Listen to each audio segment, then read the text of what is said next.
KPCC പ്രസിഡന്റായി സണ്ണി ജോസഫ് ഇന്ന് സ്ഥാനമേൽക്കാൻ പോവുകയാണ്. 9:30 KPCC ആസ്ഥാനമായി ഇന്ദിരാഭവനിലാണ് ചുമതലയേൽക്കൽ ചടങ്ങൊക്കെ നടക്കുക. KC വേണുഗോപാൽ MP ചടങ്ങ് ഉദ്ഘാടനം ചെയ്യും. പ്രതിപക്ഷ നേതാവ് VD സതീശൻ, സ്ഥാനമൊഴിയുന്ന KPCC പ്രസിഡന്റ് K സുധാകരൻ തുടങ്ങിയവരൊക്കെ ചടങ്ങിൽ പങ്കെടുക്കും. KPCC ആസ്ഥാനമായ ഇന്ദിരാഭവനിൽ നിന്ന് ബിനിൽ ലീല സാബുവും MLA ഹൗസിൽ നിന്ന് ഹാൻസ് ജോണും AK ആന്റണിയുടെ വസതിയിൽ നിന്ന് മീര മനോഹരനും ചേരുന്നുണ്ട്. ആദ്യം ഹാൻസിലേക്ക് പോകാം. MLA ഹൗസിൽ നിന്ന് ഹാൻസ്, ഈ നേതാക്കളൊക്കെ ഇറങ്ങി തുടങ്ങിയോ ഇന്ദിരാഭവനിലേക്ക്?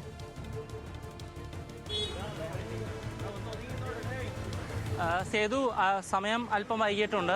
സേതു നേരത്തെ പറഞ്ഞതുപോലെ തന്നെ 9:30 പരിപാടി നിശ്ചയിച്ചിരിക്കുന്നത്. പക്ഷേ ഇതുവരെ നേതാക്കൾ പുറത്തോട്ട് ഇറങ്ങിയിട്ടില്ല. നിലവിൽ സണ്ണി ജോസഫ് MLA, അതിനോടൊപ്പം തന്നെ Shafi Parambil MP, PC Vishnunath MLA എന്നിവരെല്ലാം തന്നെ ഇപ്പോൾ MLA ഹൗസിനകത്തുണ്ട്. അവരെല്ലാം അല്പസമയം മുമ്പാണ് അകത്തേക്ക് പ്രവേശിച്ചത്.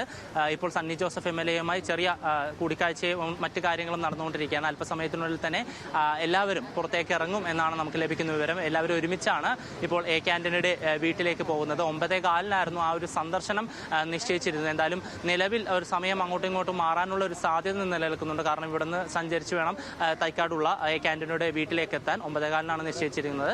എന്തായാലും ഒരുമിച്ച് പോകാനാണ് ഇപ്പോൾ തീരുമാനം. അതിനുശേഷം അവിടെ നിന്ന് ഇന്ദിരാഭവനിലേക്ക് പോകും. 9:30 നിശ്ചയിച്ചിരുന്ന പരിപാടി എല്ലാവരും അങ്ങോട്ട് എത്താനാണ് സാധ്യത.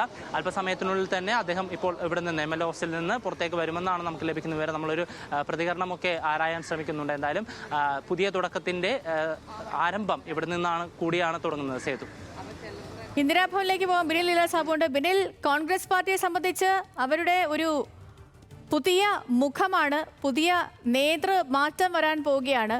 സുധാകരൻ ഒഴിയുന്ന സമയത്തൊക്കെ നമുക്കറിയാം പലവിധമായ ചർച്ചകൾ, വിവാദങ്ങൾ ഒക്കെ ഉണ്ടായിരുന്നു.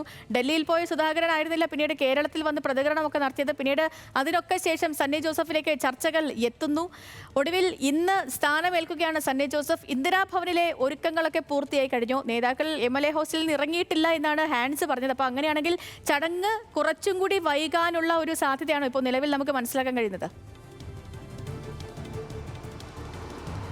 സേതു, അത് തന്നെയാണ്. 10 മണിയോട് കൂടിയാകും നേതാക്കളെല്ലാം ഇന്ദിരാഭവനിലേക്ക് എത്തുക എന്നാണ് ഇപ്പോൾ അറിയാൻ കഴിയുന്നത്. ഹാൻസ് പറഞ്ഞതുപോലെ അവിടെ ചെറിയ കൂടിക്കാഴ്ചകൾക്ക് ശേഷമാകും ഇവിടേക്ക് എത്തുക. എന്തായാലും രാഷ്ട്രീയമായ ഒരുപാട് വിവാദങ്ങൾക്ക് ശേഷമാണ് ഈ KPCC അധ്യക്ഷനെ മാറ്റിയതും സണ്ണി ജോസഫ് ആ സ്ഥാനത്തേക്ക് വരുന്നതും. സേതു പറഞ്ഞതുപോലെ തന്നെ സുധാകരൻ അവസാന നിമിഷത്തിലും ഒഴിയാൻ തയ്യാറായിരുന്നില്ല. പിന്നീട് ഡൽഹിയിൽ പോയി അത് രാഹുൽ ഗാന്ധിയുമായും സോണിയാഗാന്ധിയുമായി കൂടിക്കാഴ്ച നടത്തുകയും അത്തരത്തിലുള്ള അവസാന നിമിഷവും ഈ KPCC അധ്യക്ഷ സ്ഥാനത്ത് തുടരാൻ അദ്ദേഹം നീക്കം നടത്തിയിരുന്നു. പക്ഷേ ഒരു മാറ്റം വേണം എന്ന് പാർട്ടിക്കുള്ളിൽ തന്നെ നേതാക്കൾ, മുതിർന്ന നേതാക്കൾ ഉൾപ്പെടെ ആവശ്യപ്പെട്ടിരുന്നു. പ്രത്യേകിച്ച് VD സതീശൻ പ്രതിപക്ഷ അടക്കം ഇക്കാര്യം ആവശ്യപ്പെടുകയും ചെയ്തു. അതിന് പിന്നാലെയാണ് ഇപ്പോൾ ഒരു മാറ്റം ഉണ്ടായിരിക്കുന്നത്. എന്തായാലും സണ്ണി ജോസഫിലേക്ക് അവസാനം ആ പേരെത്തി. ആന്റണിയും സണ്ണി ജോസഫുമായിരുന്നു പരിഗണനയിലുണ്ടായിരുന്നത്. ഒരു ക്രൈസ്തവ സമുദായത്തിൽ നിന്നുള്ള സഭയുടെ ഒരാൾ വേണം എന്നുള്ളത് തന്നെയായിരുന്നു പാർട്ടിയുടെ തീരുമാനം. അതുതന്നെയാണ് നടപ്പിലാക്കിയതും. ആ സാമുദായിക പരിഗണന കൂടി ഉണ്ട് എന്നുള്ളത് യാഥാർത്ഥ്യമാണ്. അതില്ല എന്നാണ് അദ്ദേഹം അവസാന നിമിഷവും പറയുന്നത്. പക്ഷേ അതുണ്ട് എന്നാണ് നമുക്ക് മനസ്സിലാക്കാൻ കഴിയുക. എന്തായാലും മാറ്റുമ്പോൾ ഷാഫി പറമ്പിൽ വരുന്നു. അതോടൊപ്പം തന്നെ PC വിഷ്ണുനാഥ്, KP അനിൽകുമാർ, അങ്ങനെ ഒരു വലിയ മാറ്റം പാർട്ടിയുണ്ടാവും. ഇത് ശുഭസൂചനയായിട്ടാണ് എന്തായാലും പാർട്ടി കാണുന്നത്. പ്രത്യേകിച്ച് തദ്ദേശ തെരഞ്ഞെടുപ്പ് വരികയാണ്.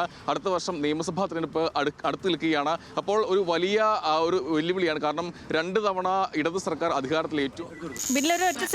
ഇപ്പോൾ സണ്ണി ജോസഫ് അദ്ദേഹം ഇനി AK കാണണം, അദ്ദേഹത്തിന്റെ അനുഗ്രഹം തേടണം. ഞങ്ങൾ അങ്ങോട്ട് പോവാം.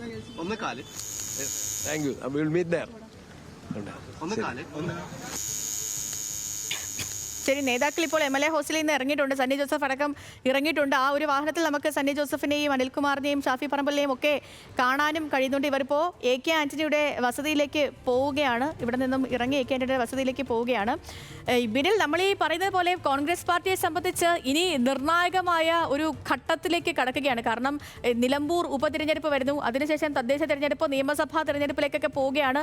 ഭരണം പിടിക്കുക എന്നതിനപ്പുറം മറ്റൊരു ചിന്തയുമില്ല കോൺഗ്രസ് പാർട്ടിയെ സംബന്ധിച്ച്. ഇപ്പോൾ തിരഞ്ഞെടുക്കപ്പെട്ടിരുന്ന നേതൃത്വത്തിലേക്ക് വരുന്നവരെയൊക്കെ തന്നെ വിശേഷിപ്പിക്കുന്നത് ഇലക്ഷൻ സ്പെഷ്യലിസ്റ്റുകൾ എന്നാണ്. യുവമുഖങ്ങൾ വരികയാണ് നേതൃത്വത്തിലേക്ക്. അപ്പോൾ എത്രത്തോളമാണ് ഇനി അണികളുടെ, നേതാക്കളുടെ ഒക്കെ പ്രതീക്ഷ എത്രത്തോളമാണ്?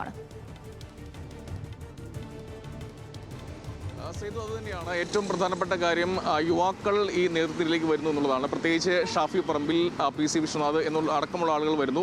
ഷാഫി പറമ്പിൽ പ്രത്യേകിച്ച് പാലക്കാട് തെരഞ്ഞെടുപ്പിൽ കണ്ടതാണ്. അവിടെ കൃത്യമായ രീതിയിൽ പ്രവർത്തിക്കുകയും ആ നേതൃപദവിയിലേക്ക് അല്ലെങ്കിൽ ഇലക്ഷനെ മുന്നോട്ട് കൊണ്ടുപോയത് ഷാഫിയാണ്. അങ്ങനെ ഷാഫി പറമ്പിൽ വരുമ്പോൾ വലിയ ഒരു വിശ്വാസം അണികൾക്കുണ്ട് എന്നാണ് പാർട്ടി മനസ്സിലാക്കുന്നത്. മാത്രമല്ല അനിൽകുമാർ ഉണ്ട്, അതോടൊപ്പം PC വിശ്വനാഥ് ഉണ്ട്, തുടങ്ങിയ ആളുകളൊക്കെ നേതൃപദവിയിലേക്ക് വരുമ്പോൾ വലിയ മാറ്റം പാർട്ടിക്ക് ഉണ്ടാകുമെന്നാണ് അണികൾ തന്നെ, പ്രത്യേകിച്ച് നേതൃനിരയിൽ തന്നെ പറയുന്നത്. ഇത്തരത്തിലൊരു മാറ്റം പാർട്ടിക്കുണ്ടാകും, ആ നേതൃത്വത്തിലെ മാറ്റം പാർട്ടിക്കുള്ളിൽ ഉണ്ടാകുമെന്നാണ് അവർ പറയുകയും ചെയ്തത്. പ്രത്യേകിച്ച് പറഞ്ഞതുപോലെ 2 തെരഞ്ഞെടുപ്പുകളാണ് വരാൻ പോകുന്നത്. ഒന്ന് തദ്ദേശമാണ്. തദ്ദേശം പിടിച്ചാൽ നിയമസഭ പിടിക്കാൻ കഴിയുമെന്നാണ് കോൺഗ്രസ് കണക്ക് കൂട്ടുന്നത്. അതുകൊണ്ട് പാർട്ടിയെ ഒറ്റക്കെട്ടായി മുന്നോട്ട് കൊണ്ടുപോവുക എന്നുള്ളത് തന്നെയാണ് ഇനി മുന്നിലുള്ള വെല്ലുവിളി. പക്ഷേ അതിനുള്ളിൽ തന്നെ ഈ സണ്ണി ജോസഫ് വരുമ്പോൾ എത്രത്തോളം കാര്യക്ഷമമായി, അതായത് തരൂരിൻ്റെ പ്രതികരണം വന്നു, K മുരളീധരൻ്റെ പ്രതികരണമൊക്കെ വന്നു, ആന്റണി എതിർപ്പ് പരസ്യമാക്കാതെ പറയുകയും ചെയ്തു. എന്തായാലും അത്തരം വെല്ലുവിളികളുണ്ട്. ആ വെല്ലുവിളിക്കിടെയാണ് ഈ പാർട്ടിയെ ഒന്നിച്ചു കൊണ്ടുപോകേണ്ട വലിയ ഉത്തരവാദിത്തം പുതിയ നേതാക്കൾക്ക് ഉള്ളത്. അദ്ദേഹം കഴിഞ്ഞ ദിവസം പ്രത്യേകിച്ച് പറഞ്ഞത് പാർട്ടിയെ ഒറ്റക്കെട്ടായി മുന്നോട്ട് കൊണ്ടുപോകാൻ കഴിയുമെന്ന് തന്നെയാണ് അദ്ദേഹം പറഞ്ഞു വെക്കുകയും ചെയ്യുന്നത്. എന്തായാലും 2 തെരഞ്ഞെടുപ്പുണ്ട്. പ്രത്യേകിച്ച് നിയമസഭ വലിയ വെല്ലുവിളിയാണ്. ഏതൊക്കെ സീറ്റുകൾ പിടിച്ചെടുത്ത് മുന്നോട്ട് പോയാൽ മാത്രമേ ഈ ഭരണം പിടിക്കാൻ കഴിയൂ എന്നുള്ള അവലോകനങ്ങളൊക്കെ പാർട്ടിക്കുള്ളിൽ നടക്കുന്നുണ്ട്. അതുകൊണ്ട് തന്നെ ആ നിയമസഭ പിടിക്കുക എന്നുള്ളത് തന്നെയാണ് ഇനി പുതിയ നേതൃനിരയിൽ അവരുടെ മുന്നിലുള്ള വലിയ വെല്ലുവിളി. എന്തായാലും അതിനുള്ള നീക്കങ്ങൾ ഇപ്പോൾ തന്നെ തുടങ്ങിയിട്ടുണ്ട് എന്നാണ് അദ്ദേഹം കഴിഞ്ഞ ദിവസം മാധ്യമങ്ങൾ പ്രതികരിച്ചപ്പോൾ തന്നെ പറയുകയും ചെയ്തത്. എന്തായാലും ഈ 2 തെരഞ്ഞെടുപ്പുകളാണ് കോൺഗ്രസിനുള്ള വലിയ വെല്ലുവിളി. ഞാൻ ബിനിലേക്ക് മടങ്ങിയെത്താം. മീരയിലേക്ക് കൂടി പോവുകയാണ്. മീര AK ആന്റണിയുടെ വീട്ടിൽ നിന്നാണ് മീര ചേരുന്നത്. മീര, ഇപ്പോൾ നേതാക്കളൊക്കെ ഈ MLA ഹൗസിൽ നിന്ന് ഇറങ്ങി AK ആന്റണിയെ കാണാൻ അങ്ങോട്ടേക്ക് പുറപ്പെട്ടിട്ടുണ്ട്. വീട്ടിലെ ആ ഒരു ഇപ്പോൾ എന്താണ് അവിടെ മറ്റ് നേതാക്കളൊക്കെ അവിടെ എത്തിയിട്ടുണ്ടോ? AK ആന്റണി ഉണ്ടോ? എങ്ങനെയാണ്?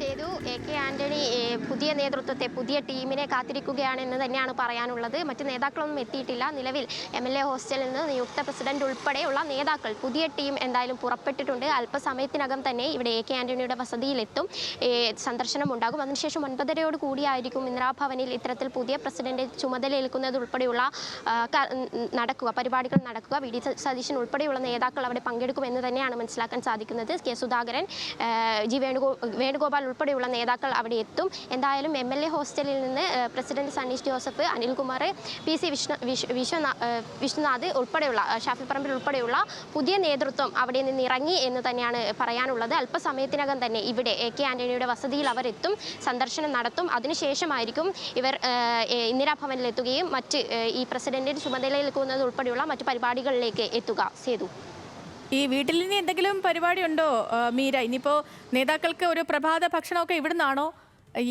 എന്താണ് അതുമായി ബന്ധപ്പെട്ട്? അത്തരത്തിൽ വിവരങ്ങളൊന്നും ലഭിച്ചിട്ടില്ല. നിലവിൽ എന്തായാലും ഇവിടെ സന്ദർശനം മാത്രമാണ് എന്നാണ് മനസ്സിലാക്കുന്നത്. സമയം നേരത്തെ ഉണ്ടായതിനേക്കാളും ഇത്തിരി വൈകിട്ടുണ്ട്. അതായത് നേരത്തെ നിശ്ചയിച്ചതിനേക്കാളും ഇത്തിരി വൈകിട്ടുണ്ട് സമയങ്ങൾ നടക്കുന്നത്. 9:15 ഇത്തരത്തിൽ ഇവിടെ AK ആന്റണിയുടെ വസതിയിൽ ഈ ഒരു നേതാക്കളുടെ സന്ദർശനം പറഞ്ഞിട്ടുള്ളത്. അതെന്തായാലും വൈകിട്ടുണ്ട്. ആ സാഹചര്യത്തിൽ മറ്റ് പരിപാടികൾ ഉണ്ടാവില്ല, സന്ദർശനം മാത്രമായിരിക്കും എന്നാണ് പറയാനുള്ളത്. സേതു, അങ്ങനെ തന്നെ ആയിരിക്കും മീര. കാരണം ഇപ്പോൾ സണ്ണി ജോസഫ് MLA പറഞ്ഞതും AK ആന്റണിയെ കാണണം, അദ്ദേഹത്തിൻ്റെ അനുഗ്രഹം വാങ്ങണം, അത് മാത്രമേ ഉള്ളൂ ലക്ഷ്യമെന്നാണ്. അപ്പോൾ അങ്ങനെയെങ്കിൽ ഇനിയിപ്പോൾ നേതാക്കളുടെ സന്ദർശനത്തിന് ശേഷം മാധ്യമങ്ങളെ കാണാനുള്ളൊരു സാധ്യതയില്ലേ? ആ ഒരു സാധ്യത കാണുന്നുണ്ട് സേതു. 2 പേരും AK ആന്റണി ഉൾപ്പെടെയുള്ള 2 പേരും മാധ്യമങ്ങളെ കാണാനുള്ള ഒരു സാധ്യത കൂടിയുണ്ട്. പുതിയ ഇലക്ഷൻ, പുതിയ തെരഞ്ഞെടുപ്പ്, തദ്ദേശ തെരഞ്ഞെടുപ്പ് ഉൾപ്പെടെ മുന്നിലുള്ള സാഹചര്യമാണ്. എന്തായാലും പുതിയ നേതൃത്വത്തെ കൊണ്ട് മുതിർന്ന നേതാവിൽ നിന്ന് തന്നെ അനുഗ്രഹം വാങ്ങിയാണ് പുതിയ പ്രസിഡന്റിന്റെ തുടക്കം. എന്തായാലും കോൺഗ്രസ് പാർട്ടി വലിയ ഒരു തുടരുക. മീരയിലേക്ക് മടങ്ങിയെത്താം. കാരണം നേതാക്കളൊക്കെ അവിടുന്ന് പുറപ്പെട്ടിട്ടേ ഉള്ളൂ. നേതാക്കൾ അവിടേക്ക് എത്തുന്ന മുറയ്ക്ക് മീരയിലേക്ക് വരാം, ആ ദൃശ്യങ്ങളിലേക്ക് വരാം.